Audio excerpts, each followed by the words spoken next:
नमस्कार दर्शक बंधु शुभ संध्या आमे नहीं आसु देश विदेश राज्यर 20टी गुरुत्वपूर्ण खबर खबरटी भल लगे वीडियो को लाइक करने सहित चैनल न सब्सक्राइब करी आपण जिलार ना लिखिदेवे जहाँफल प्रत्येक दिन आपण जिलार खबर किसी ना कि अपडेट पाइपर तेज कौन रही आज संध्यार खबर चलता नजर पकाइबा। प्रथम खबर आज राज्य कैबिनेट रे 24तम बैठक मुख्यमंत्री मोहन चरण मांझी अध्यक्षतार लोकसभा भवन स्थित सम्मेलन कक्ष अनुष्ठित होईछि।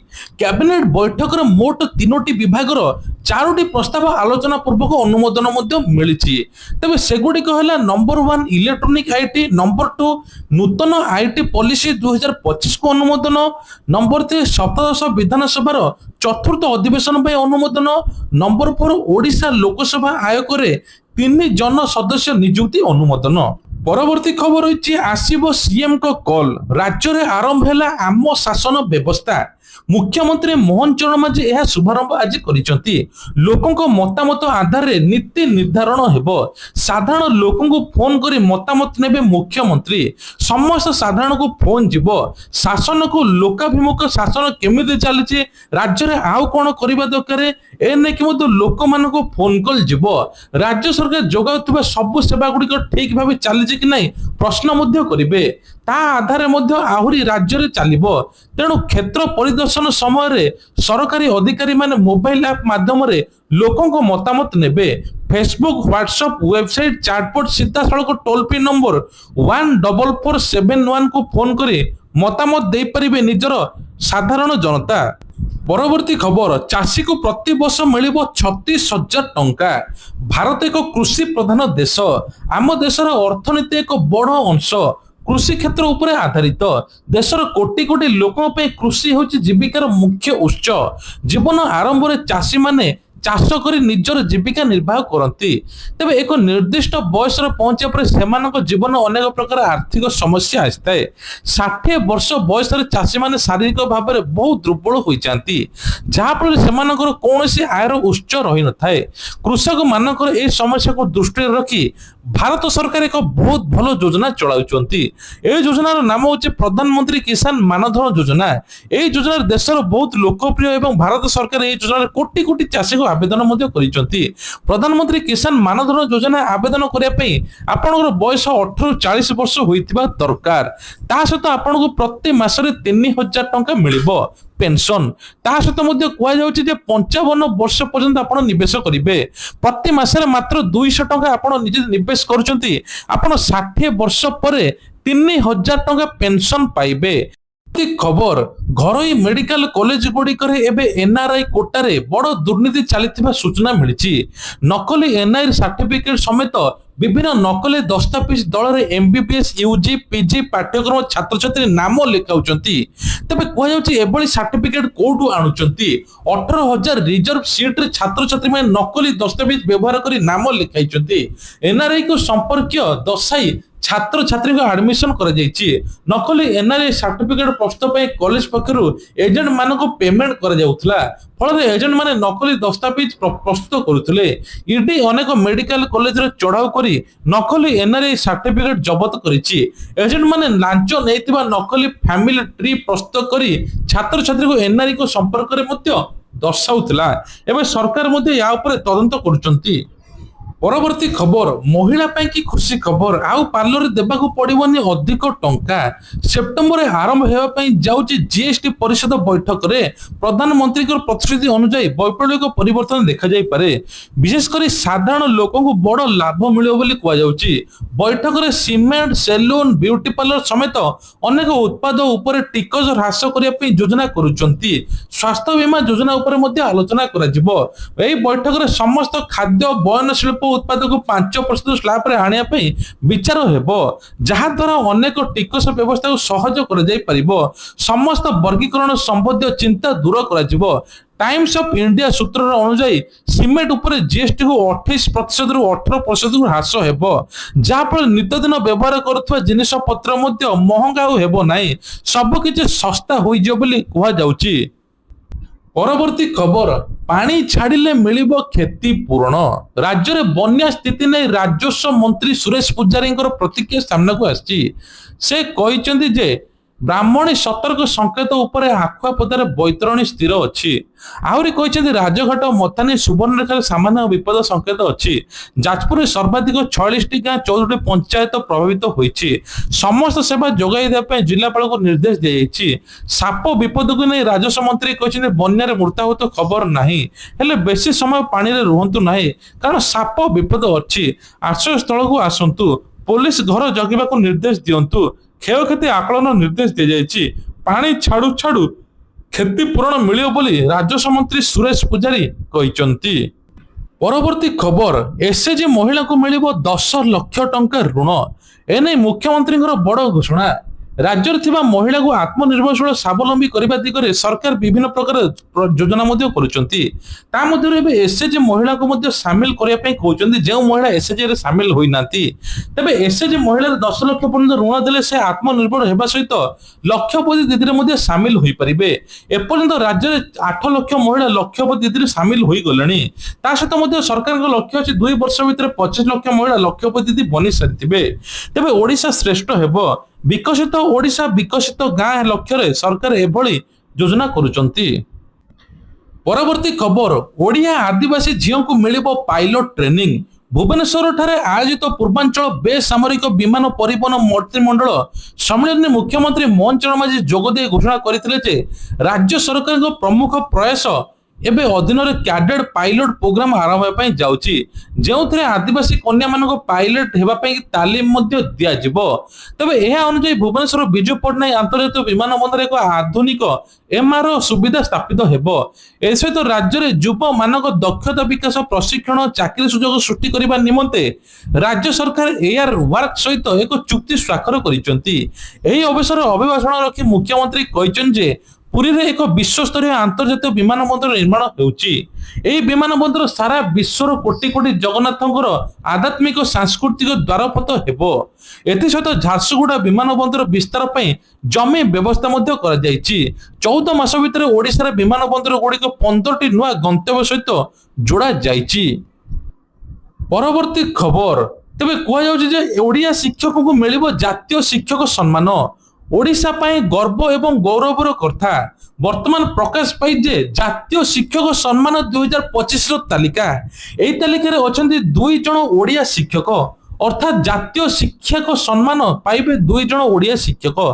ସୂଚନା ମୁତାବକ ମାଲକାନଗିରିର କଣ୍ଡେଲ ବିଦ୍ୟାଳୟର ଶିକ୍ଷକ ବସନ୍ତ ରଣା ଏବଂ କୋରାପୁଟର ପିଏମଶ୍ରୀ କେଭି ସ୍କୁଲର ଶିକ୍ଷକ ତରୁଣ ଦାସଙ୍କ ତାଲିକାରେ ମନୋନୀତ କରାଯାଇଛି। ଗୁରୁ ଦିବସରେ ଏହି ସମ୍ମାନ ପ୍ରଦାନ କରିବେ ରାଷ୍ଟ୍ରପତି ଦ୍ରୌପଦୀ ମୁର୍ମୁ। ଏଥିସହିତ ଅନେକ ରାଜ୍ୟର ଶିକ୍ଷକମାନଙ୍କୁ ଏହି ସମ୍ମାନ ପ୍ରଦାନ କରାଯିବ ବୋଲି କୁହାଯାଉଛି। ପରବର୍ତ୍ତୀ ଖବର, ଅମ୍ଲାକୁ କଡା ତାଗିଦ। ରାଜସ୍ୱ ଅମ୍ଲାମାନଙ୍କ ସମୂହ ଛୁଟିକୁ ନେଇ କ୍ଷୁଦ୍ର ରାଜସ୍ୱ ବିପର୍ଯ୍ୟୟ ପରିଚାଳନା ବିଭାଗ ଏବେ କଡା ତାଗିଦ ମଧ୍ୟ କରିଛନ୍ତି। ତେବେ ଜିଲ୍ଲା ସ୍ତରରେ ରାଜସ୍ୱ ଅମ୍ଲା କର୍ମଚାରୀଙ୍କ ଧର୍ମଘଟ ସମୂହ ଛୁଟି ସମ୍ପର୍କରେ ଜିଲ୍ଲାପାଳମାନଙ୍କୁ ଦିଆଯାଇଥିବା ନିର୍ଦ୍ଦେଶ ଅନୁଯାୟୀ ଓଡ଼ିଶା ସରକାର ଜିଲ୍ଲାପାଳମାନଙ୍କୁ ଆକ୍ସନ ଟେକେନ୍ ରିପୋର୍ଟ ମାଗିଛନ୍ତି। ଧାରଣାରେ ଥିବା ରାଜସ୍ୱ କର୍ମଚାରୀଙ୍କ ଉପରେ ହେବ ଶୃଙ୍ଖଳାଗତ ଆଇନ କାର୍ଯ୍ୟାନୁଷ୍ଠାନ। ତା ସହିତ ମଧ୍ୟ ଏନେଇ ଜିଲ୍ଲାପାଳଙ୍କୁ ଚିଠି ଲେଖିଲା ରାଜସ୍ୱ ବିପର୍ଯ୍ୟୟ ପରିଚାଳନା ବିଭାଗ। ଛୁଟିରେ ଯାଇଥିବା ସମସ୍ତ କର୍ମଚାରୀଙ୍କ ତାଲିକା ଦେବା ପାଇଁ ନିର୍ଦ୍ଦେଶ ଦେଲା ବିଭାଗ। ବାରମ୍ବାର ତାଗିଦ ସତ୍ତ୍ୱେ ବି କାମରେ ଯୋଗ ଦେଇନାହାନ୍ତି ରାଜସ୍ୱ ଅମ୍ଲା ସଂଘ। ଦାବି ପୂରଣ ନେଇ ସାମୟିକ ଛୁଟିରେ ଯାଇଥିବା କର୍ମଚାରୀଙ୍କ ଉପରେ ଶୃଙ୍ଖଳାଗତ କାର୍ଯ୍ୟାନୁଷ୍ଠାନ ପାଇଁ ନିର୍ଦ୍ଦେଶ ଦେଇଛି ଏବେ ବିଭାଗ। ପରବର୍ତ୍ତୀ ଖବର, ଅଗଷ୍ଟ 27 ଅର୍ଥାତ ଆସନ୍ତା କାଲି ଭାରତ ଉପରେ ଲାଗିବ 50% ଶୁଳ୍କ। ଆମେରିକା ଭାରତ ଉପରେ 25% ଅତିରିକ୍ତ ଶୁଳ୍କ ଲଗାଇଛି। ଏକ ସରକାରୀ ବିଜ୍ଞପ୍ତିରେ ମଧ୍ୟ ଜାରି ରହିଛି। ଆମେରିକା ରାଷ୍ଟ୍ରପତି ଡୋନାଲ୍ଡ ଟ୍ରମ୍ପ ଅଗଷ୍ଟ 27 ତାରିଖରୁ ଭାରତୀୟ ଆମଦାନୀ ଉପରେ 50% ଶୁଳ୍କ ଲଗାଇବା ପାଇଁ ଧମକ ଦେଇଥିଲେ। ଟ୍ରମ୍ପଙ୍କ ଦ୍ୱାରା ଭାରତୀୟ ଆମଦାନୀ ଉପରେ ଲାଗୁ କରାଯାଇଥିବା 50% ଶୁଳ୍କର ଅଧା ବା ମାସ ଆରମ୍ଭରୁ କାର୍ଯ୍ୟକାରୀ ହୋଇଥିଲା। ବାକି ଅଧା ବୁଧବାରଠୁ କାର୍ଯ୍ୟକାରୀ ହେବ ବା ଆସନ୍ତା କାଲିଠୁ କାର୍ଯ୍ୟକାରୀ ହେବ ବୋଲି କୁହାଯାଉଛି। ତା ସହିତ ମଧ୍ୟ ଆହୁରି ମଧ୍ୟ କହିଛି ଯଦି ଏଇଭଳିଆ ଚାଲିବ ଆଗକୁ ମଧ୍ୟ ଭାରତ ଆହୁରି ମଧ୍ୟ ଭୋଗିବ, ଯାହାଫଳରେ ଆହୁରି ତାରିଫ ମଧ୍ୟ ବଢାଇବ ବୋଲି ଟ୍ରମ୍ପ ଧମକ ଦେଉଛନ୍ତି। ସେପଟେ ମୋଦି ସରକାର କହିଛନ୍ତି ଯେ ଆମେ ନଇଁବୁ ନାହିଁ। ପରବର୍ତ୍ତୀ ଖବର, କେନ୍ଦ୍ର ସରକାରଙ୍କର ବଡ଼ ଘୋଷଣା। କୁହାଯାଉଛି କାର୍ଯ୍ୟରତ କେନ୍ଦ୍ରୀୟ କର୍ମଚାରୀଙ୍କ ପେନସନ ଭୋଗିବା ପାଇଁ ବଡ ଖୁସି ଖବର। ଗଣେଶ ପୂଜା ଭଳି ପୂର୍ବରୁ ମିଳିବ ଦରମା ଏବଂ ପେନସନ। ସରକାରଙ୍କ ଲକ୍ଷ୍ୟ ହେଉଛି କର୍ମଚାରୀଙ୍କୁ କୌଣସି ଆର୍ଥିକ ଚିନ୍ତା ବିନା ପରିବାର ସହିତ ଖୁସିରେ ପର୍ବକୁ ପାଳନ କରିବେ। ତେବେ ଦେଶରେ ଲକ୍ଷ ଲକ୍ଷ କର୍ମଚାରୀ ପେନସନ ଭୋଗୀ ବହୁତ ସାହାଯ୍ୟ ହେବ, ଯାହା ଫଳରେ ଗଣେଶ ପୂଜା ପୂର୍ବରୁ ପେନସନ ସହିତ ଦରମା ମଧ୍ୟ ମିଳିଯିବ ବୋଲି କୁହାଯାଉଛି।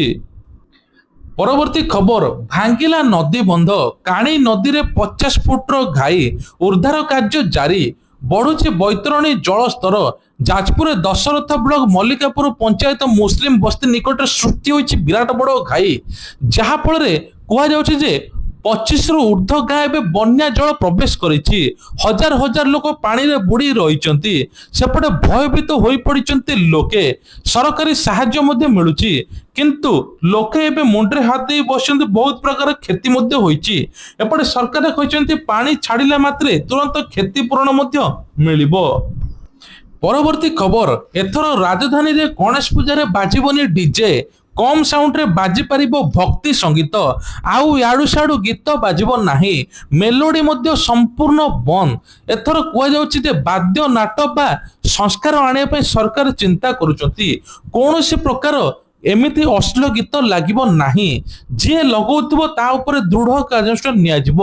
ଏହା ସହିତ ରାସ୍ତା ଉପରେ ଲାଗିବନି ବଡ ବଡ ତୋରଣ। ପ୍ରତି ମଣ୍ଡପରେ ସିସିଟିଭି ଲଗାଇବା ପାଇଁ ବାଧ୍ୟତାମୂଳକ।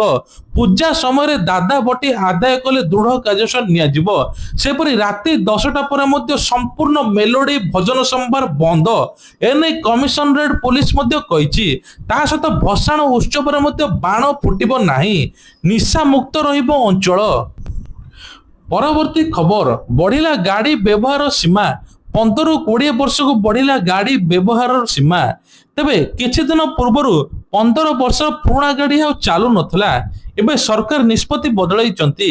15ରୁ 20 ବର୍ଷ ପର୍ଯ୍ୟନ୍ତ ବଢିଛି ସୀମା, କିନ୍ତୁ ତା ସହିତ ଅଛି ଯଦି ଗାଡି ପଲ୍ୟୁସନ ଅଧିକ ବା ପଲ୍ୟୁସନ ନାହିଁ ବା ଗାଡି ମାନେ ଭଲ ଚାଲୁନାହିଁ, ଗାଡିରୁ ଧୂଆଁ ବାହାରୁଛି, ଗାଡି ଯଦି ବିଭିନ୍ନ ପ୍ରକାର ପରିବେଶକୁ ନଷ୍ଟ କରୁଛି, ସେ ଗାଡି ଚାଲିବ ନାହିଁ।